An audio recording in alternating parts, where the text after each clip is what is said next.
Mark சுவிசேஷ புஸ்தகம் 11ஆம் அதிகாரம் 12, 13.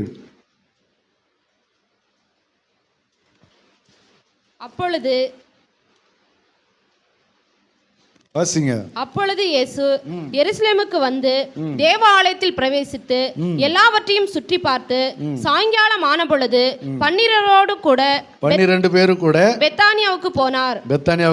மறுநாளிலே அவர்கள் பெத்தானியாவிலிருந்து புறப்பட்டு வருகையில் அவருக்கு பசி உண்டாயிற்று.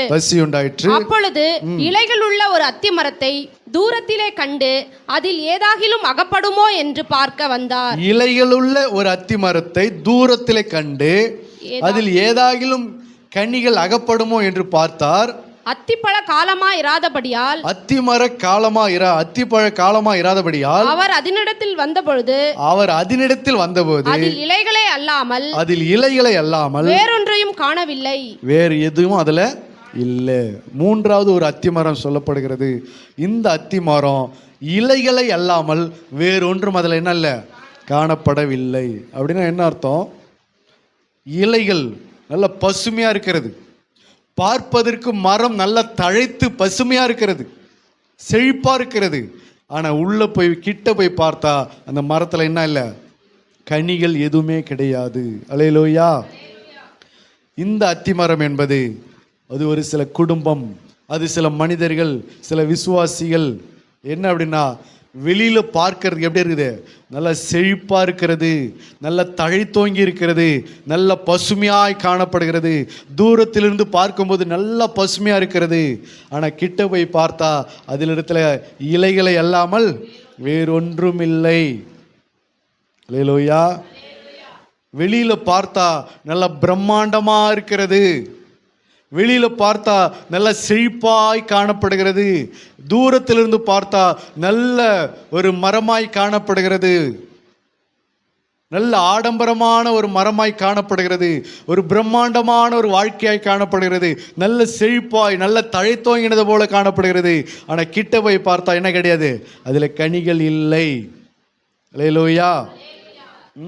சில விசுவாசிகளை நீங்க பாருங்களேன், பார்க்கும்பொழுது எப்படி இருப்பாங்க, விசுவாசினால இவங்க தான்டா விசுவாசின்னு போல தோணும்.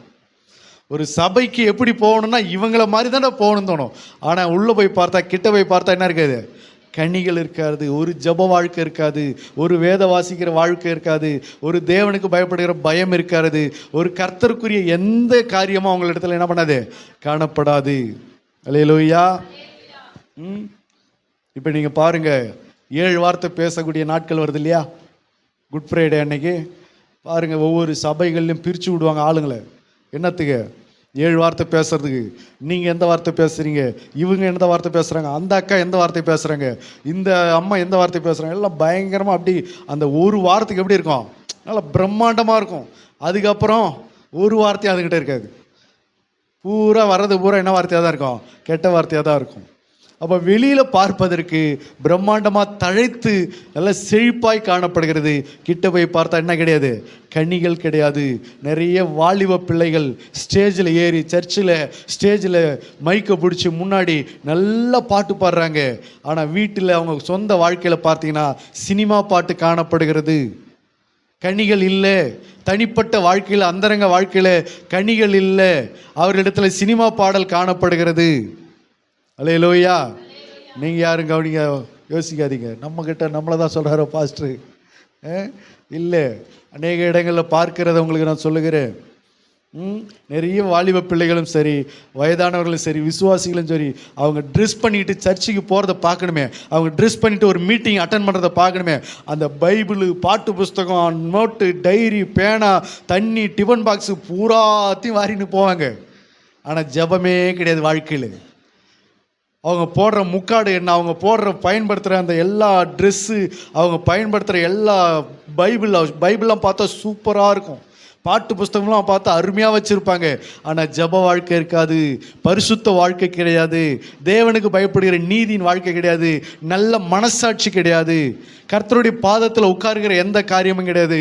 ஆனால் ஒரு மீட்டிங் வச்சா மட்டும் எப்படி போவாங்க, பயங்கர பிரம்மாண்டமாக போவாங்க, எல்லாத்தையும் மாறிட்டு போவாங்க. ஒரு சர்ச்சுக்கு போகும்போது எப்படி போவாங்க? பயங்கரமாக போவாங்க. வெளியில் பார்த்தீங்கன்னு சொன்னால் அவ்வளோ செழிப்பாக இருக்கும். அவங்க ட்ரெஸ் பண்ணிட்டு போகிற விதமும் சரி, அவங்க நடக்கையும் சரி, எல்லாம் பயங்கரமாக இருக்கும். வெளியில் பார்த்தா சூப்பராக இருக்கும்.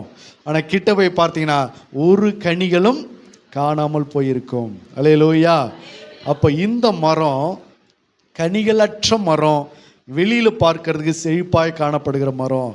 சில குடும்பங்களை பாருங்க, வெளியில் பார்க்கும்போது சந்தோஷமாக இருக்கிற மாதிரி தெரியுது, வெளியில் பார்க்கும்போது ரொம்ப மனமகிழ்ச்சியாக ரொம்ப நிம்மதியாக, ஐயோ அவங்களுக்கு ஒரு குறைவும் இல்லை அப்படின்ற மாதிரி தெரியுது. ஆனால் உள்ளே போய் நீங்கள் பாருங்கள், கிட்ட போய் பாருங்கள், சமீபத்தில் போய் பாருங்கள், அவரிடத்துல ஒரு சந்தோஷத்தை என்ன பண்ண முடியல, பார்க்க முடியல, காண முடியல.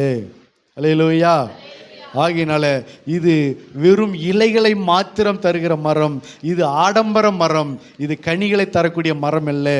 எந்த மரமெல்லாம் ஆடம்பரத்தை காண்பிக்கிறதோ அந்த மரத்தினிடத்தில் என்ன இருக்காது, கனிகள் காணப்படாது. ஹல்லேலூயா. வெளியில ஷோ பண்ற மரங்கள் எதுவுமே உள்ள கனியை பார்க்க முடியாது. வெளியில ஜெபம் பண்ற ஆட்களை உள்ள ஜெபத்தை நீங்க பார்க்க முடியாது.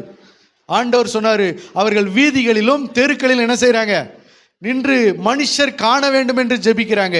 ஆனால் அவருடைய தனிப்பட்ட வாழ்க்கையில் என்ன கிடையாது, ஜெபங்கள் கிடையாது. சில பேர் நீங்கள் பாருங்க, வெளியில் வந்துட்டாக்க ஜெபம் அனல் பறக்கும், மின்னல் வீசும், அக்கினி எரியும், அந்த மாதிரி இருக்கும் வெளியில் வந்தால் ஜெபம். ஆனால் அந்தரங்க வாழ்க்கையில் ஒரு 5 நிமிஷம் ஜெபம் கூட என்ன பண்ணாது, இருக்கவே இருக்காது.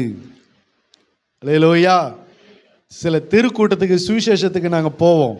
அப்போ அந்த தெருக்கூட்டத்தில் சுவிசேஷத்தில் போகும்போது ஒரு நாள் ஒருத்தரை கூப்பிட்டு அந்த தெருக்கூட்டத்தில் ஒருத்தரை ஜெபம் பண்ண வச்சாங்க. ஜெபம் பண்ண வச்ச பிறகு அன்னைக்கு தான் அவர் ஜெபமே பண்ணுறாரு போல இருக்குது. மனுஷன் எவ்வளோ ஜெபம் பண்ணணுமோ அவ்வளோ ஜெபம், எவ்வளோ வசனம் சொல்லணுமோ அவ்வளோ வசனம். அந்த தெரு முகனையில் நின்று அவரும் பாட்டில் என்ன ஆரம்ப ஜெபம் பண்ண சொன்னாங்க, அவ்வளோதான். சுவிசேஷ கூட்டம் ஆரம்பிக்க போகிறோம், ஜெபம் பண்ணுங்கன்னு ஒரு ஆரம்ப ஜெபத்துக்கு இறக்கி விட்டதுக்கு அவர் பைபிளில் என்னென்ன வசனம்லாம் கற்று வச்சிருந்தாரு எல்லாத்தையும் இறக்கி அடிச்சார் பாரு மனுஷன். அல்லேலூயா. இப்படிப்பட்ட மனிதனுடைய வாழ்க்கையில் என்ன ஜெபம் கிடையாது, அந்தரங்க ஜெபம் கிடையாது, கர்த்தர் தேடுகிற கனிகள் கிடையாது. வெளியில் மனுஷர்களை திருப்திப்படுத்துவதற்காக, மனுஷர்கள் காண வேண்டும் என்பதற்காக செய்கிற காரியங்கள். வெளியில் சில பேர் பார்த்தீங்கன்னா பயங்கரமாக அந்நிய பாஷை பயங்கரமாக இருக்கும்.